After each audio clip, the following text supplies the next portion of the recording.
رسول اللہ نے ایک بات سکھائی تھی، اگر تمہارے ماں باپ زندہ ہیں تو اپنی بیوی اور بچوں کے پاس جانے سے پہلے اپنے ماں باپ کے جا کر قدم بوسی کرنا، ان کو سلام کرنا، ان کی دعائیں لینا، پھر اپنی بیوی بچوں کے پاس جانا۔ اس تہذیب سے اپنے آپ کو بہت دور رکھنا جس نے عورت کو بے لباس کر دیا ہے، جس میں مرد مکمل لباس میں ہوتے ہیں۔ اپنے بچوں کو آپ اسلامی تہذیب سمجھائیے، اسلام سمجھائیے۔ اسلام صرف کلمے اور نماز کا نام نہیں ہے، اسلام اعلیٰ ترین درجے کا پرفیکٹ ایک کلچر ہے، ایک تہذیب ہے۔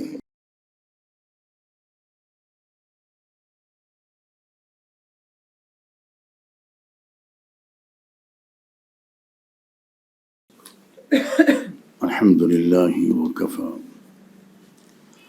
وسلام علی عبادہ الذین اصطفی، اما بعد۔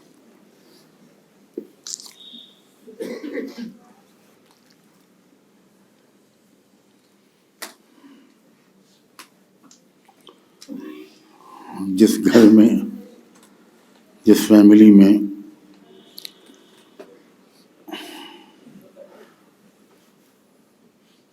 والدین خاص طور پر اور دوسرے بڑے اپنی ذمہ داریوں کو اچھی طرح ادا کرتے ہیں، اور جہاں اولادیں، بچے اور بچیاں، بیٹے اور بیٹیاں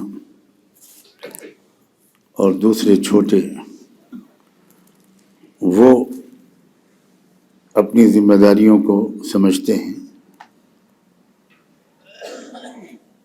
وہ فیملی بہت کامیاب فیملی ہوتی ہے۔ اس گھر میں خوشیوں کا ماحول رہتا ہے،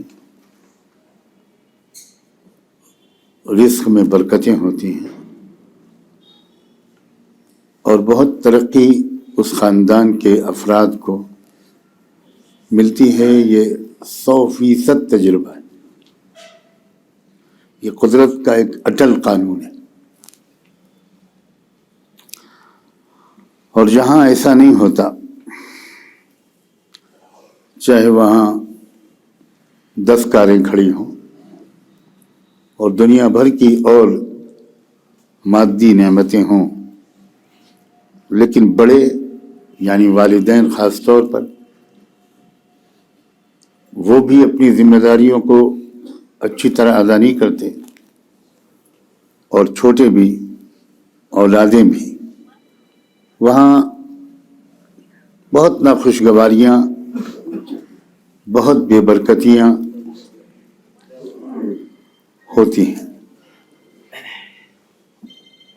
یہ بہت ہی اہم ترین سیکھنے کا سبق ہے۔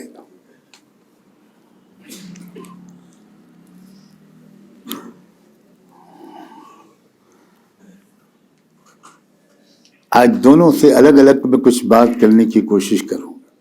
آپ میں سے جو لوگ صاحب اولاد ہیں، وہ خدا را اپنی ذمہ داریوں کو اچھی طرح جانیں اور ادا کریں۔ اور اس بگڑے ہوئے زمانے میں، ماحول میں، ذمہ داریاں بڑھ گئی ہیں، ذمہ داریوں کے احساس کی ضرورت بڑھ گئی۔ والدین کو کے ذمے ہے یہ کہ وہ بہتر سے بہتر ذہنی اور اخلاقی تربیت کریں اپنے بچوں کی۔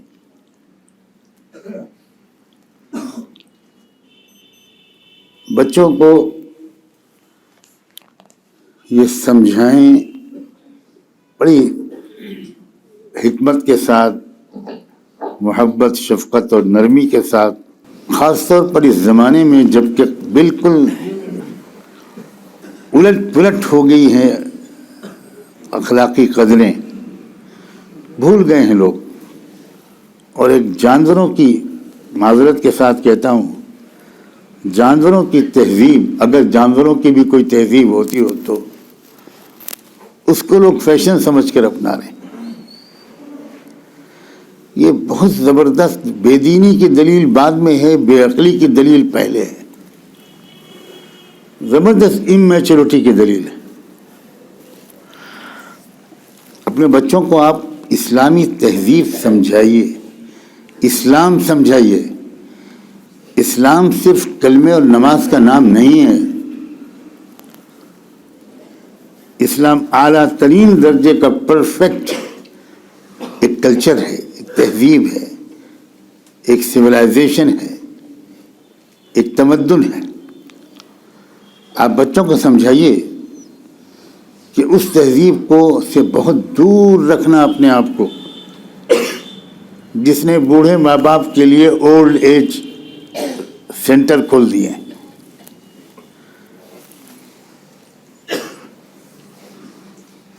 اس تہذیب سے اپنے آپ کو بہت دور رکھنا جس نے عورت کو بے لباس کر دیا ہے، جس میں مرد مکمل لباس میں ہوتے ہیں اور عورتیں تقریباً بے لباس ہوتی جا رہی. اس کلچر سے، اس تہذیب کی سے نفرت بٹھائیے اپنے بچوں کے ذہنوں میں. وہ تعصب والی نفرت نہیں، انڈرسٹینڈنگ والی نفرت، سمجھداری اور اطمینان اور بصیرت والی نفرت. جب آپ خود اس تہذیب کو اللہ نے کرے اپنائیں گے تو بچے تو 50 قدم اور آگے بڑھیں گے. اسلام مذہب نہیں ہے صرف. دنیا کے دوسرے ساری قوموں نے کیوں اس مغربی تہذیب کو قبول کیا ہے؟ اس لیے کہ وہاں مذہب اور ریچولز کے سوا کچھ تھا ہی نہیں. اسلام ایک تہذیب ہے زبردست اور بہت غیرت مند ہے. اسلام صاف اعلان کیا ہے محمد رسول اللہ نے، جو دوسروں کی تہذیب کو اختیار کرے گا وہ انہی میں سے شمار ہوگا، اس کا مجھ سے کوئی تعلق نہیں، یعنی اللہ کے رسول سے کوئی تعلق نہیں. بچوں کو اللہ کے رسول کا عشق، محبت ان کے دل میں، ان کی گھٹی میں پلا دیجئے. بار بار تذکرہ ہونا چاہیے رسول اللہ کا. ہمارے گھروں میں شاید بہت کم تذکرہ ہوتا ہے رسول اللہ کا، بہت کم. اور یہ اتنا بڑا ظلم ہے. میں یہ نہیں کہوں گا کہ اللہ کے رسول کی ذات پر، میں یہ کہوں گا کہ اپنی ذات پر اس ہستی کا تذکرہ ہم کم کرتے ہیں جس نے ہم کو کبھی نہیں بلایا. اس کو ہم بھولے ہوئے ہیں گھر میں. کہاں ہیں وہ ماں باپ جو اپنے بچوں کے بار بار بہانے سے حضور کے واقعات، ان کے اخلاق، ان کی دعائیں، ان کی نماز، ان کی سخاوت، ان کی غریب نوازی. کیا ہستی تھی اللہ کے رسول کی. وہ تو اتنے بڑے رحمت للعالمین تھے کہ ان کی شان رحمت للعالمین کو جانور بھی سمجھتے تھے. ہرنی کو شکایت کرنی تھی کہ میرے بچوں کو کوئی شکاری لے گیا یا کوئی اور لے گیا، تو وہ جانتی تھی کہ مجھے شکایت کس سے کرنی ہے. صحیح مسلم کی روایت ہے اور شاید بخاری میں بھی ہے کہ اللہ کے رسول کی خدمت میں ہرنی حاضر ہوئی اور اس نے اپنی زبان میں کچھ کہا اور صلاۃ والسلام ہو اللہ کے رسول پر کہ اللہ نے آپ کو اس کی سمجھ دے دی. آپ نے فرمایا کون ہے جو اس کے بچوں کو لے کر آیا؟ یہ مجھ سے شکایت کر رہی ہے. تو ایک صحابی نے کہا کہ اللہ کے رسول میرے گھر میں بہت شوق تھا ہرن کے بچوں کو پالنے کا، میں اٹھا لایا. فرمایا یہ شکایت کر رہی ہے، واپس کرو.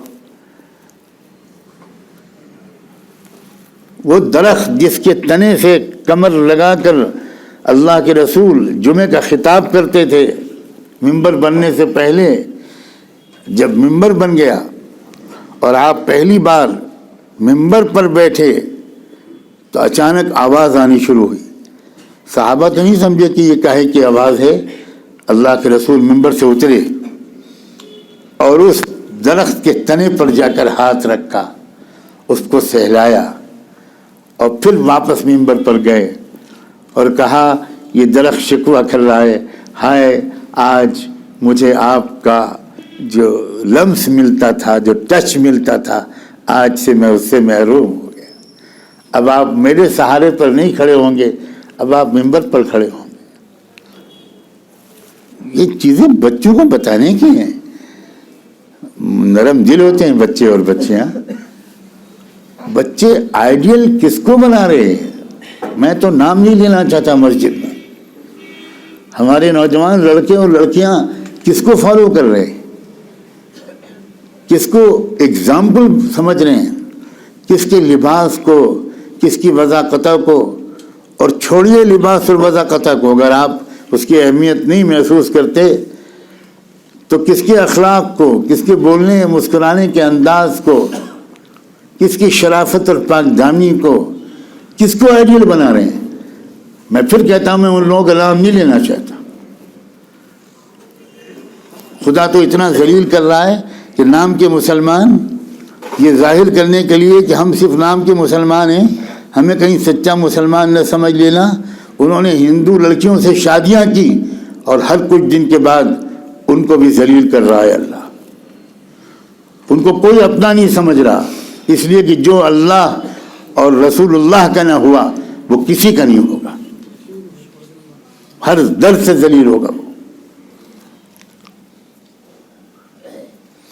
بچوں کو بتائیے سیرت کے واقعات, روز مرہ کوئی چھوٹا سا واقعہ سنا,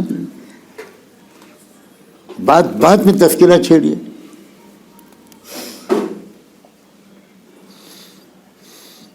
کیا مجھے شکایت کرنے کا حق ہے اپنے مسلمان بھائیوں سے؟ کاش کہ یہاں بہنیں ہوتی تو میں ان کا بھی نام لیتا کہ کیا ہو گیا ہے. اگر کوئی ریکارڈنگ کرے تو مجھے نہیں لگتا کہ پورے مہینے ہمارے گھر میں محمد رسول اللہ کا نام والدین اپنے بچوں کے سامنے لیتے. ہم اتنے دور ہو گئے, صرف مسجد میں آ جائیں, بیان سن لیں تو یہ بالکل کافی نہیں. یہ اس کا مطلب یہ کہ دل میں وہ نام اترا ہی نہیں ہے.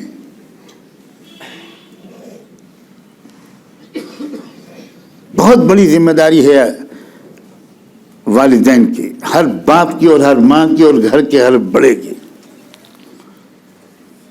ذرا سی بات کے آداب سکھائیے. شاید ہی ہم میں سے کچھ لوگ اس بات کی پابندی کرتے ہوں کہ وہ جب واش روم میں جائیں تو بایاں پیر پہلے اندر رکھیں. بہت کم لوگ کرتے ہیں. وہ جب گھر کے اندر جائیں تو دایاں پیر اندر رکھیں پہلے. اسلام تہذیب ہے, اتنی مکمل اور کمپریہنسو تہذیب جس نے کوئی آسپیکٹ قسم بخدا زندگی کا نہیں چھوڑا. وہ صرف تہذیب محمدی ہے, تہذیب ابراہیمی ہے.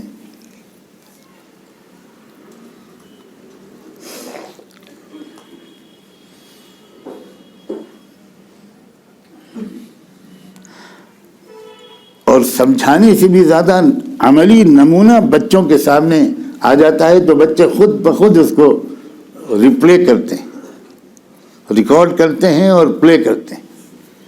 اللہ نے عجیب ایک فطری نظام رکھا ہے, زیادہ سمجھانے کی ضرورت ہی نہیں پڑتی.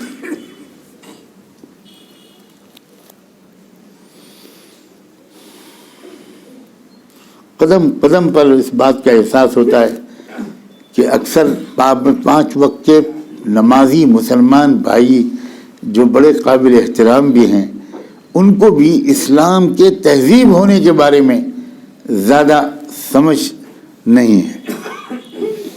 نماز پڑھتے ہیں لیکن تہذیب کہیں اور کسی اور کی فالو کرتے ہیں.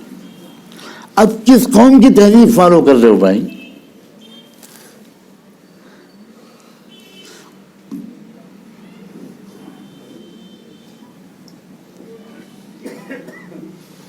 جہاں باپ کا جنازہ میں دیکھ کر آیا ہوں یورپ کے ملکوں میں کوئی سنی سنائی بات نہیں کہہ رہا ہوں. اگر غلطی سے کہیں باپ مر گیا یا ماں مر گئی اولڈ ایج کے بجائے گھر میں, اور وہ مری منڈے کو, تو اب یہ سنڈے تک جنازہ گھر میں سڑے گا, اس لیے کہ بیٹے کو فرصت نہیں ہے. وہ 1 ہفتے تک ڈاکٹرز کو بلائے گا, میڈیکل ٹیم کو, فضل جو کرتے ہیں یہ سب کہ میں تو اب منڈے کو نکلوں گا، فارغ ہوں گا سنڈے کو یا سیٹرڈے کو، تو تب تک آپ اس کو محفوظ کیجئے، جنازے کو، میرے باپ کی لاش کو، اور لے جائیے، یہاں سے لے جائیے، گھر سے لے جائیے، وہاں رکھیے، یہاں تو میری وائف وغیرہ سب رہیں گی، ڈانس ہوگا، یہ سب یہ ٹھیک نہیں ہے، یہ لے جائیے، اور ٹائم فکس ہے، منڈے کو میں آ جاؤں گا یا سنڈے کو آ جاؤں گا 11 بجے، آپ اس وقت لے آئیے گا قبرستان میں۔ اس تہذیب کو فالو کر رہے ہیں ہم۔ ایک تہذیب محمد نے کیا سکھائی تھی صلی اللہ علیہ وآلہ وسلم، انہوں نے یہ تہذیب سکھائی تھی کہ ایک شخص تھا جو بکریاں چلاتا تھا، شام کو واپس آتا تھا، بکریوں کا دودھ دو کر پہلے اپنے بوڑھے ماں باپ کو پلاتا تھا، جب وہ آرام سے سو جاتے تھے تب بچوں کو پلاتا تھا۔ ایک دن اس کے آنے میں دیر ہو گئی، باپ بیچارہ تھکا ہوا سو گیا، بھوکا سو گیا، یہ شخص وہ دودھ کا پیالہ لیے ہوئے باپ کے سرہانے کھڑا رہا، بچے بھوکے رہے، پریشان رہے، روتے رہے، وہ ان کو تسلی دیتا رہا، بہلاتا رہا، لیکن اس نے کہا کہ میں اپنی روایت نہیں توڑوں گا، میں اپنے باپ سے پہلے بچوں کو دودھ نہیں پلاؤں گا۔ آنکھ کھلی باپ کی بوڑھے، تو اس نے ابا کو کہا ابا دودھ لیے کھڑا ہوں، پی لیجئے۔ ابا کہنے کہ بیٹا تم نے کمال کر دیا، ارے میں اگر سو گیا تھا تو تم بچوں کو پلا دینا چاہیے تھا۔ نہیں ابا، آپ سے پہلے بچوں کو دودھ پلانا مجھے کبھی اچھا نہیں لگتا، میں چاہتا ہوں پہلے آپ۔ یہ ہے تہذیب۔ سفر سے جب آتے تھے صحابہ، رسول اللہ نے ایک بات سکھائی تھی، اگر تمہارے ماں باپ زندہ ہیں تو اپنی بیوی اور بچوں کے پاس جانے سے پہلے اپنے ماں باپ کے جا کر قدم بوسی کرنا، ان کو سلام کرنا، ان کی دعائیں لینا، پھر اپنی بیوی بچوں کے پاس جانا۔ یہ ہے تہذیب۔ اور تہذیب بھی قسم کھا کے کہنا چاہتا ہوں اسلام کا اسی طرح جز ہے جیسا کہ نماز جز ہے۔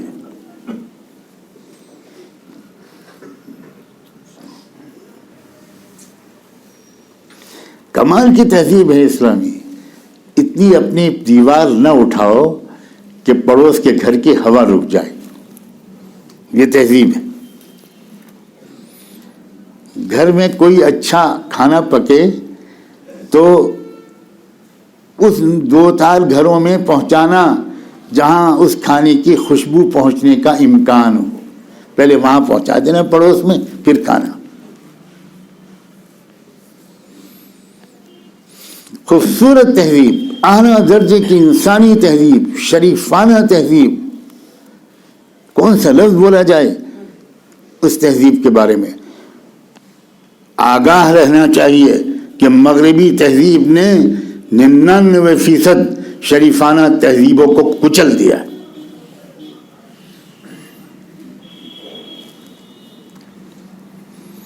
پردہ، حیا، حجاب یہ تہذیب کا بڑا خوبصورت حصہ ہے۔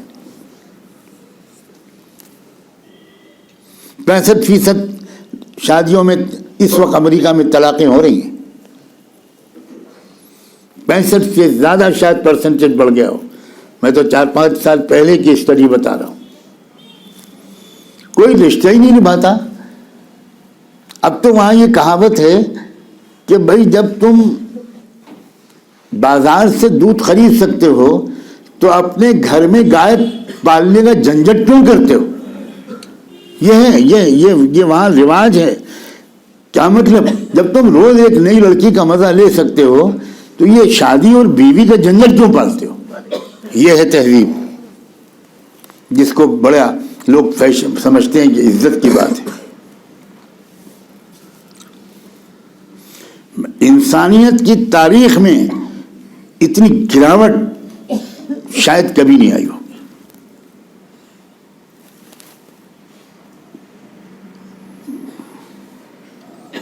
یہ تہذیب ہے۔ امریکہ کا صدر، اللہ کی پناہ،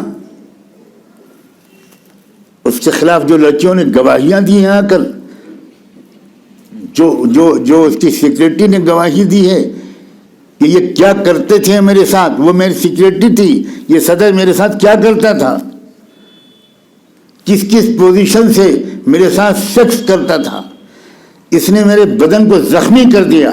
یہ امریکی صدر کے خلاف شکایت ہوئی اور امریکی صدر کو استعفیٰ دینا پڑا. یہ تہذیب ہے جس کو ہم ترقی کی علامت سمجھتے ہیں. بے عقلی کی آخری انتہا ہے.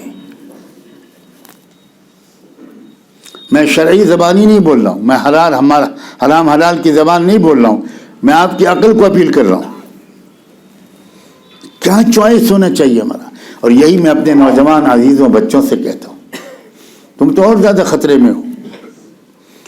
اگر تمہیں تمہارے گھر سے پوری طرح صحیح تربیت نہیں ملی، اور تربیت کے لفظ کو بھاری مت سمجھنا، اگر صحیح رہنمائی اور گائیڈنس نہ ملی، اگر صحیح ایجوکیشن نہ ملی، اگر تمہاری عقلوں کو پختہ نہیں کیا گیا، اگر تم کو ول پاور نہیں دیا گیا، انتخاب کا سلیقہ تم کو نہیں سکھایا گیا، پک اینڈ چوز کرنے کا سلیقہ، کیا لینا ہے اور کیا چھوڑنا ہے، تو پھر تو تم بڑے خطرے میں ہو، بہت خطرے میں. میرے عزیز نوجوانوں، تم ملت کا مستقبل ہو، تم ہی مستقبل ہو.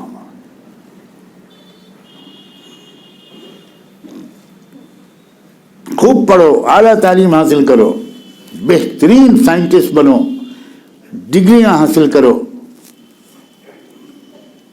اور سائنس میں بھی نئے نئے انکشافات کی حد تک پہنچو. رٹی رٹائے علم کو میں علم نہیں مانتا.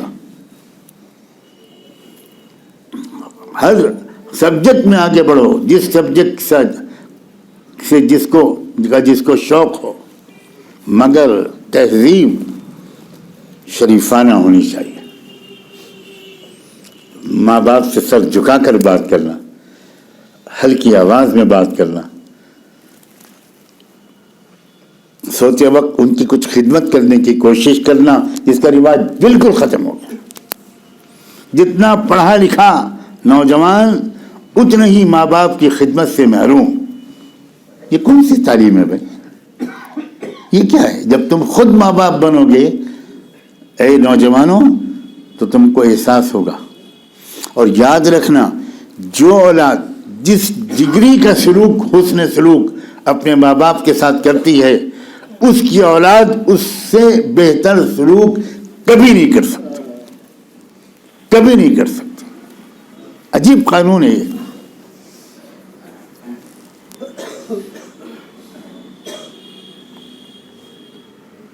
اپنی نوجوان بچیوں کو ایک بھائیوں ان کو تربیت دیجیے کہ تمہیں کو ہم کالج کیوں بھیج رہے ہیں، کس مجبوری سے بھیج رہے ہیں. ان کو بتائیے کہ کالج پسندیدگی کی جگہ نہیں ہے، مجبوری کی جگہ ہے. ہم نے اپنے پیسوں کو صحیح خرچ نہیں کیا، ورنہ ہم اپنے کالج بناتے، اپنی تہذیبی قدروں کے ساتھ بچیوں کو پڑھواتے. ہم نے بخل کیا ہے، ہم نے شادیوں پہ پیسے گنوائے ہیں، ہم نے نہ جانے واہیات قسم کے کن کاموں میں پیسوں کو لٹایا ہے. لیکن قومی ترقی کے کام پر خرچ کرنے میں سب سے کنجوس قوم ہے.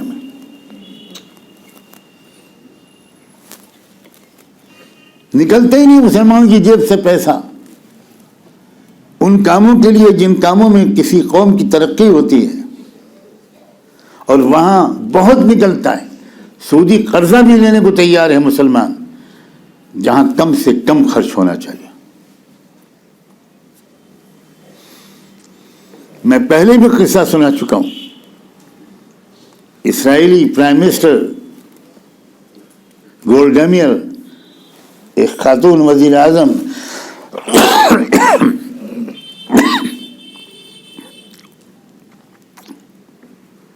اس کی حکومت نے بہت بڑی مقدار میں ہتھیار خریدنے کا فیصلہ کیا امریکہ سے. تو امریکہ کی جو ویپن انڈسٹری جس سے اس کا سودا فائنل ہونا، اس کے ایڈوائزرز نے اور ماتحت وزراء نے طے کیا تو فائنل ڈیل کے لیے اور ایگریمنٹ پر سگنیچر کے لیے اس کمپنی کا جو مینیجنگ ڈائریکٹر تھا یا سیلز ڈائریکٹر تھا وہ اسرائیل کے دورے پر آیا، لیکن فلائٹ لیٹ ہو گئی، اسرائیلی پرائم منسٹر کا آفس بند ہو گیا۔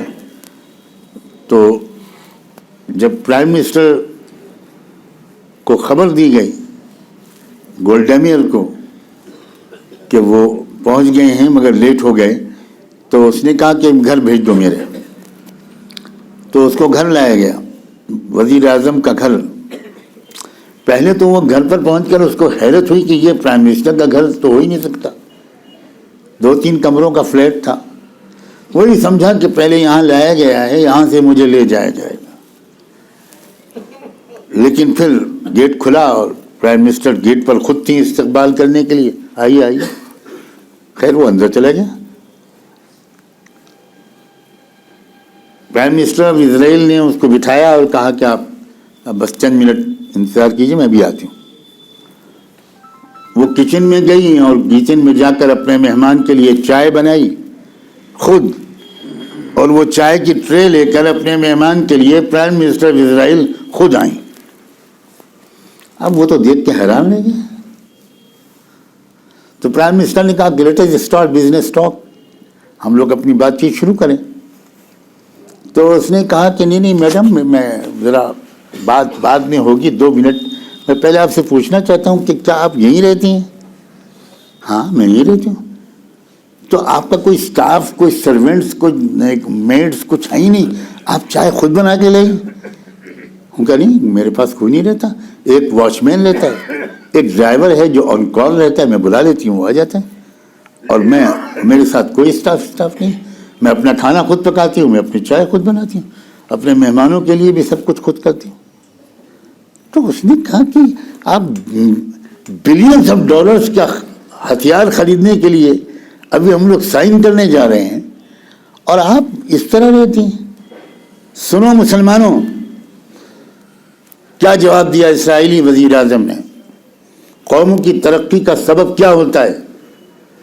اس نے کہا میں بھی لگژریس لائف میں رہتی تھی، بڑا مکان تھا، محل تھا، یہ اسٹاف تھا، وہ تھا، لیکن میں نے ایک کتاب پڑھی پرافٹ محمد کی زندگی پر، اور جب میں نے اس کا آخری چیپٹر پڑھا کہ محمد کی زندگی میں عربین پورا جزیرہ فتح ہو چکا تھا، بارڈرز کراس کرنے باقی تھے، اور دیکھتے ہی دیکھتے اس کے بعد تقریباً آدھی دنیا پر محمد چھا گئے، تو میں نے دیکھا اس آخری باب میں کہ محمد کا جب انتقال ہوا تو معمولی سی چٹائی تھی، معمولی سا بستر تھا، ایک چراغ جل رہا تھا، اور چراغ میں بھی جو تیل تھا وہ بھی ایک یہودی گھرانے سے ادھار لیا گیا تھا، مگر ذاتی زندگی میں اس سادگی کے ساتھ محمد کے سرہانے پر 9 تلواریں لٹک رہی تھیں۔ اس دن سے میں سمجھ گئی کہ ذاتی زندگی سادہ ہوگی تبھی قومی زندگی مضبوط ہوگی، اجتماعی زندگی مضبوط ہو ہی نہیں سکتی اگر ذاتی زندگی میں فضول خرچی ہوگی۔ میں نے پوری زندگی کا اسٹائل بدل دیا اور اب میں اس طرح رہتی ہوں، اور اب تم دیکھ رہے ہو کہ اسرائیل اس وقت کتنا طاقتور ہو چکا ہے، اور اب تم آئے ہو، ہم ابھی تھوڑی دیر میں بلینز آف ڈالرز کا ایگریمنٹ سائن کریں گے، لیکن وہ بلینز آف ڈالرز میری قوم کے ہیں، میرے نہیں۔ اگر رسول اللہ سے سبق نہیں لے سکتے معاذ اللہ تو اسرائیلی وزیر اعظم سے تو لے سکتے ہیں بھائی۔ نوجوانوں، زندگی کو بامقصد بناؤ، اپنی قوم کو مضبوط کرو، اپنے ملک کی غربت اور جہالت کو دور کرو، اور اس کے لیے ایک باقاعدہ زندگی کا پلان بناؤ، اعلیٰ تعلیم حاصل کرو، فضول خرچیوں کی عادتوں کو چھوڑو، یہ فلم دیکھنا اور وہ دیکھنا اور ادھر جانا اور تھیٹر میں جانا اور یہ خریدنا اور وہ خریدنا، یہ 2 چیزیں، دونوں باتیں میں نے کچھ والدین سے بھی کہنے کی کوشش کی ہے، کچھ عزیز بچوں سے بھی کوشش کی ہے، خدا کرے کہ دل میں بات اتر جائے۔ شاعر نے کہا تھا کہ بک رہا ہوں جنوں میں کیا کیا، کچھ تو سمجھے خدا کرے کوئی۔ وآخر دعوانا ان الحمد للہ رب العالمین۔